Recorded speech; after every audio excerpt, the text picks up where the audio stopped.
नमस्कार दोस्तों, मैं प्रवीण कटारिया आप सभी का आपके अपने चैनल में एक बार फिर से स्वागत करता हूं।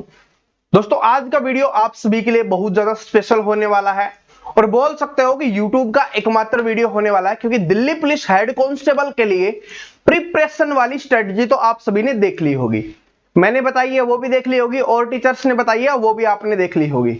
लेकिन आज की वीडियो में जो चीज मैं आपको यहां पर बताने वाला हूं वो आपको पूरे YouTube पर कोई नहीं बताएगा। तो हमारा वीडियो बहुत ही स्पेशल होने वाला है उन स्टूडेंट के लिए जिन्होंने अपना टारगेट बना लिया है, अपना लक्ष्य बना लिया है कि दिल्ली पुलिस हेड कांस्टेबल में मुझे जॉब लेनी है। तो यहां पर मैं बताने वाला हूं कि मैंने किस तरीके से हेड कांस्टेबल का एग्जाम पहली बार में क्रैक किया था और कौन सी एक ऐसी गलती थी, जैसे लिखा भी हुआ है, एक गलती ने सब कुछ बर्बाद कर दिया था। और वो गलती, जो गलती मैंने की थी, क्योंकि उस समय मैं भी स्टूडेंट था, मैं भी तैयारी कर रहा था, तो मुझे भी इसके बारे में नॉलेज नहीं थी। तो उसी तरीके से आप में से भी 99% स्टूडेंट हैं वो गलती कर रहे हैं। और यहां पर बहुत सारी चीजें मैं आपको बताने वाला हूं जो आपको लगेगा क्या सच में ऐसा होता है। तो देखिए, सबसे पहले बात करते हैं पेपर की। ठीक है, मैंने किस तरीके से तैयारी की थी उसके बारे में भी बात कर लेते हैं, सारी चीजों के बारे में बात करेंगे जो आपके काम आए। ठीक है, तो ये एक ऐसा एग्जाम था, एकमात्र एग्जाम था जिसकी मैंने दिल से तैयारी की थी, क्योंकि उस समय जब मैं तैयारी कर रहा था तो ये एक ऐसी पोस्ट होती है, मैं आपको सबसे पहले इसके बारे में बता देता हूं कि मैं क्यों तैयारी कर रहा था और आप इसके लिए क्यों तैयारी करो, क्यों ये बेस्ट पोस्ट है सबसे। ठीक है, एसआई की पोस्ट से भी अच्छी पोस्ट क्यों है मैं आपको यहां पर बताता हूं। सबसे पहले आपको पता है कि ये मिनिस्ट्रियल की पोस्ट है, यानी कि मंत्रालय वाली पोस्ट बोला जाता है इसको। क्यों बोला जाता है? सबसे पहले आपको एक तो एसी मिलेगा, ठीक है, और ऑफिस वर्क, एक चेयर मिलेगी और आपका कंप्यूटर मिलेगा और आपको एसी में काम करना होगा। सबसे पहली बात, आपको ग्राउंड में काम नहीं करना पड़ेगा। जो दिल्ली पुलिस वाले हैं ना, पता है ना कि दिन को भी ड्यूटी लग रही है, रात को भी ड्यूटी लग रही है, लेकिन आपको क्या करना है? ऑफिस में अपना काम करना है। अब ना रात को ड्यूटी करनी है, क्योंकि जो ऑफिस टाइम होता है उसी समय पे आपको काम करना होता है, फिक्स होता है। तीसरी चीज यहां पर क्या है कि जो आपसे ऊपर वाली रैंक के होंगे, ठीक है, बात को ध्यान से समझना, ये बहुत इंपॉर्टेंट बात है, क्योंकि अगर कहीं पे जॉब कर रहे हो ना तो आपसे ऊपर वाली रैंक वाले हैं ना, आप पर प्रेशर बनाते हैं।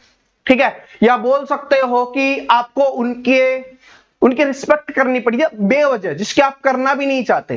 कुछ लोग ऐसे होते हैं ना जिनकी हम करना नहीं चाहते लेकिन फिर भी करनी होती है।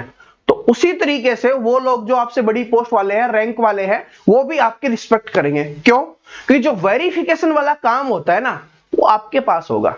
और वेरिफिकेशन एक ऐसी चीज है गवर्नमेंट जॉब में जो सबसे ज्यादा महत्वपूर्ण होती है। तो आपकी अच्छी सेवा पानी भी की जाएगी। ठीक है, मैं रिश्वत की बात नहीं कर रहा, मतलब एक जिसको बोलते हैं ना अच्छे से सारी चीजें होती हैं वो आपके साथ की जाएंगी। ये बात समझ में आ गई?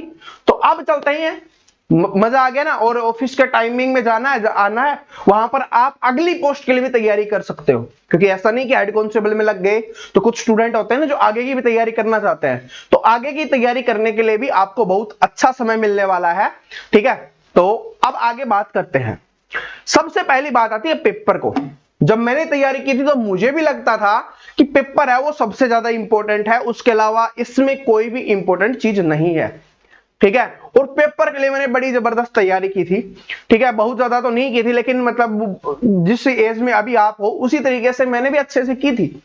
लेकिन क्या था कि पेपर ही इंपॉर्टेंट नहीं होता, क्योंकि हमें सबसे पहले डरा दिया जाता है, बता दिया जाता है कि पेपर बहुत ज्यादा हार्ड आएगा, कंपटीशन बहुत ज्यादा है, बहुत सारी चीजें हमको बता दी जाती हैं जो हमने भी बताई है। वो सिर्फ एक मोटिवेशन के लिए होता है, ऐसा नहीं कि उसको प्रेशर के रूप में आप लो। तो क्या हुआ कि पेपर है ना वो बहुत ज्यादा हार्ड आपको देखने के लिए नहीं मिलता। इसमें जो मेन चीज इंपॉर्टेंट है वो अभी आपको आगे बताऊंगा, जो मेरी भी गलती थी और आप में से भी बहुत सारे स्टूडेंट हैं वो गलती कर रहे होते हैं। तो क्या था कि पेपर इंपॉर्टेंट होता है लेकिन बहुत ज्यादा इंपॉर्टेंट नहीं होता। क्यों? क्योंकि जो आपका सिलेबस है ना वो दिया हुआ है, सबको पता है, फिक्स है, लेकिन वो पेपर है ना हार्ड नहीं आता। क्योंकि बोला जाता है ना कि पेपर बहुत ज्यादा हार्ड आएगा, या आपको लगता है कि हेड कांस्टेबल का एग्जाम है तो बहुत ज्यादा हार्ड आएगा। पेपर हार्ड नहीं आता। आप बोल सकते हो जो कांस्टेबल एग्जाम का लेवल होता है, ठीक है, वो ही आपका पेपर रहने वाला है। और जब मैंने अभी मुझे एग्जैक्ट नंबर तो ध्यान नहीं है, याद नहीं है, लेकिन मैंने पेपर दिया था और आप सभी जानते हो आपका भाई है वो बहुत अच्छे से सारी चीजें करता है। आपको मैथ भी पढ़ाता हूँ, रीजनिंग भी पढ़ाता हूँ, बहुत सारी समय पहले मैंने जीके वगैरह भी आपको पढ़ाई हुई है, तो बहुत अच्छे से तैयारी थी। तो मैं आपको बोलना चाहूंगा जो फाइनल कट ऑफ गई थी, ठीक है, जो फाइनल जिसको आप मेरिट बोलते हो, फाइनल मेरिट लिस्ट जिस पे सिलेक्शन हुआ था, उससे भी मेरे 20 से 22 नंबर ज्यादा थे।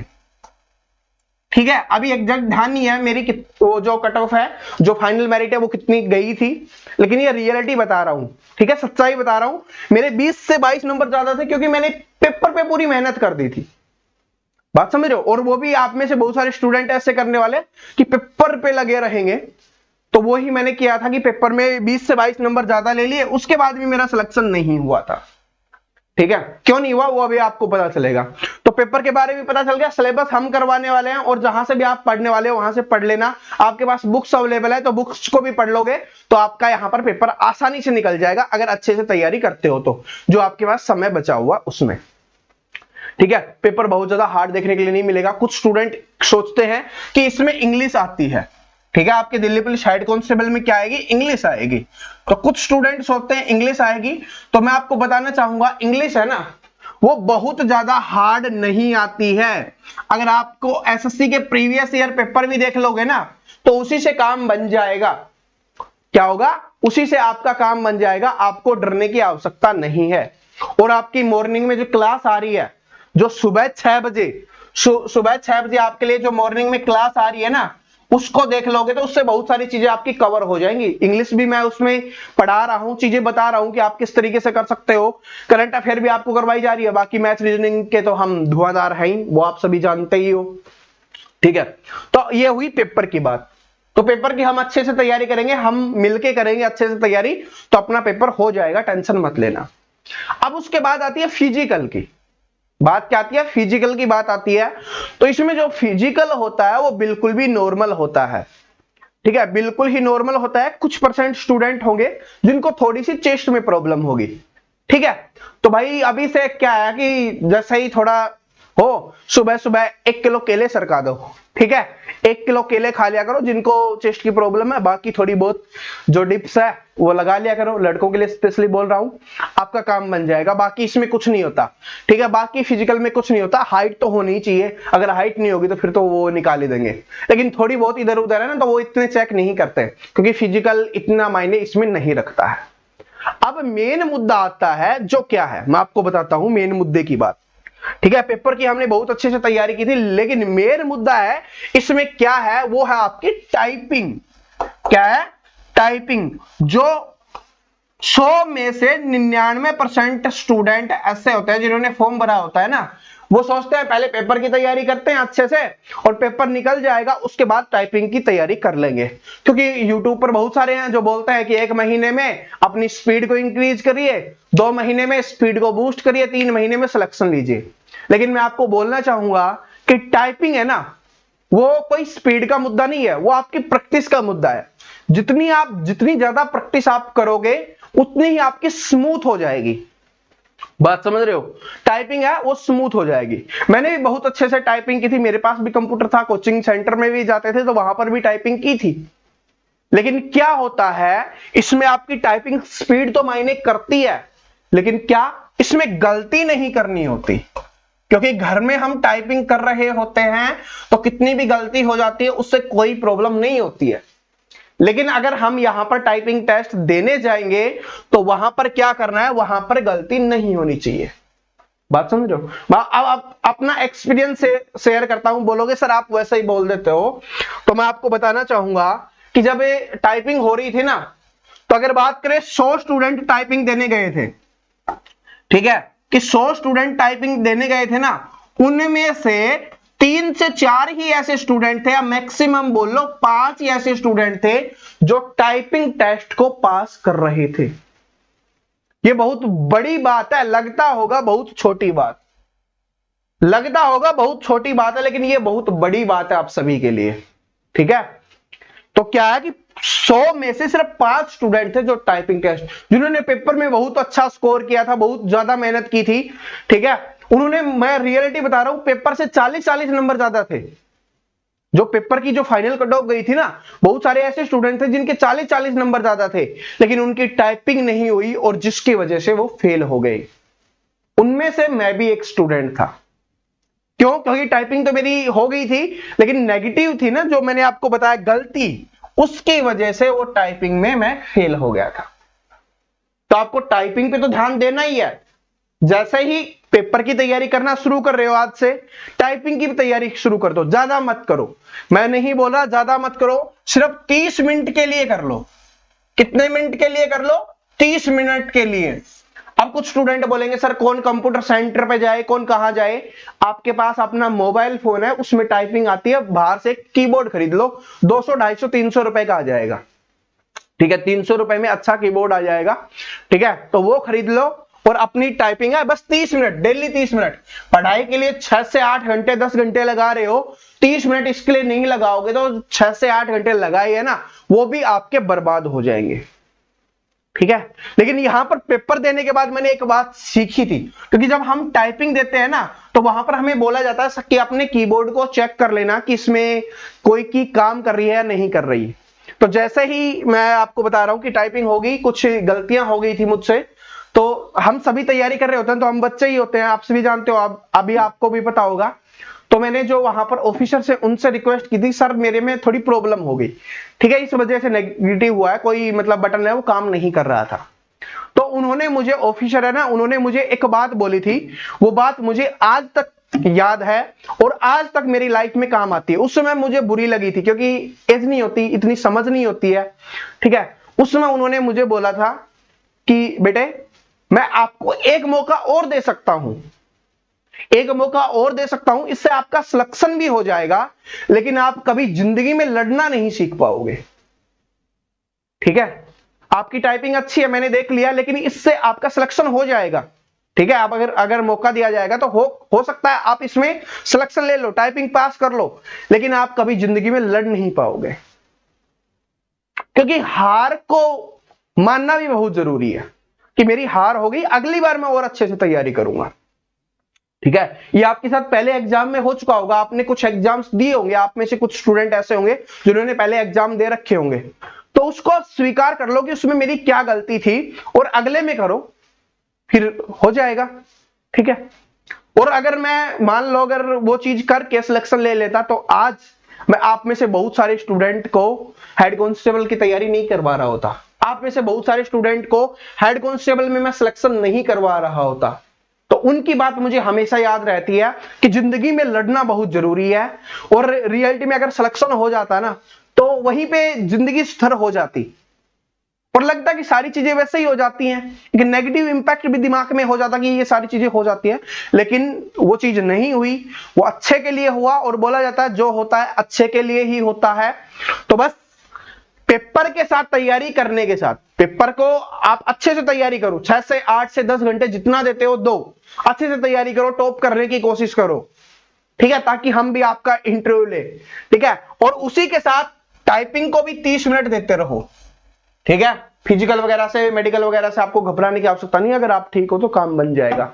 ठीक है, और फिजिकल वालों के लिए तो मैंने बता दिया, लड़कों के लिए अगर थोड़ी प्रॉब्लम है तो, और अगर जिसको वेट की प्रॉब्लम है, चाहे लड़का हो चाहे लड़की हो, तो क्या करना है, केले खाओ, अपने आप है वो इंक्रीज हो जाएगा, थोड़ी बहुत एक्सरसाइज कर लो, हो जाएगा।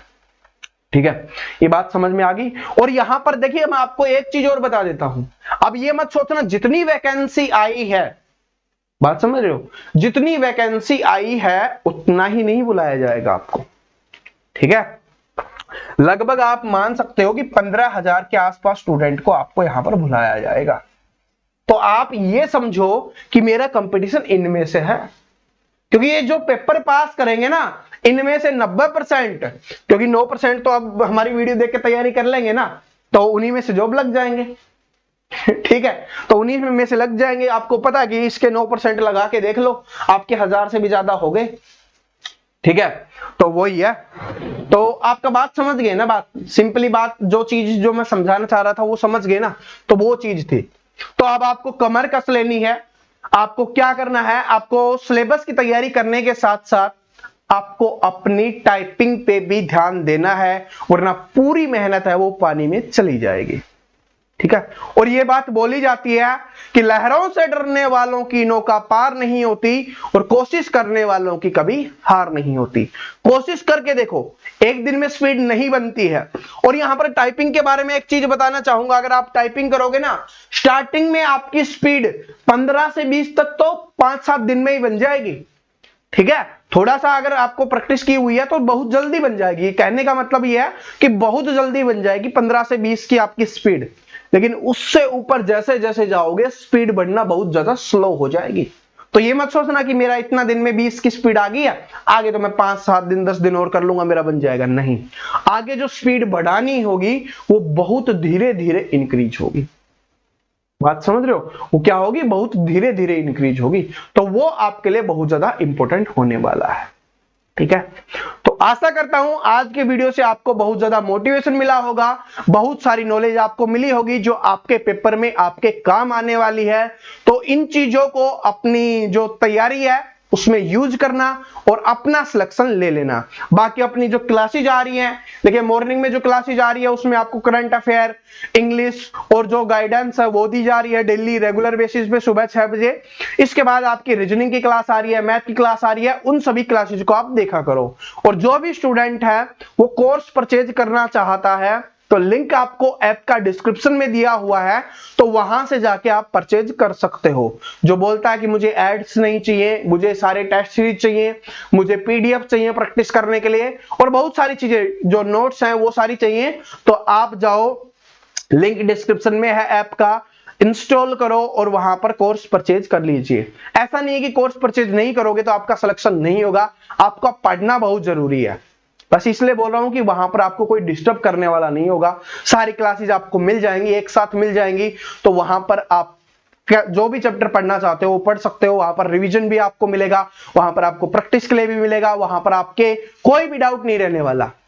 ठीक है, अगर यहां पर बोला जाए कि प्रतिशत की 1 या 2 क्लास आ रही है तो ऐप में वहां पर आपको लगभग 8 से 10 क्लास देखने के लिए मिलेंगी प्रतिशत की। ठीक है, स्टार्टिंग में थोड़ी कम रखेंगे, फिर उसके बाद हम और रिवीजन की क्लास ऐड कर देंगे। इस तरीके से लगभग 10 के आसपास है वो प्रतिशत की क्लास चली जाएंगी। ठीक है, तो आपको क्या करना है?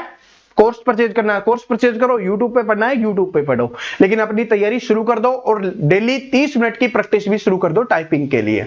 वीडियो पसंद आया अपने दोस्तों के साथ शेयर करना ताकि उनको भी पता चल सके कि क्या गलती नहीं करे वो, ताकि बच सके।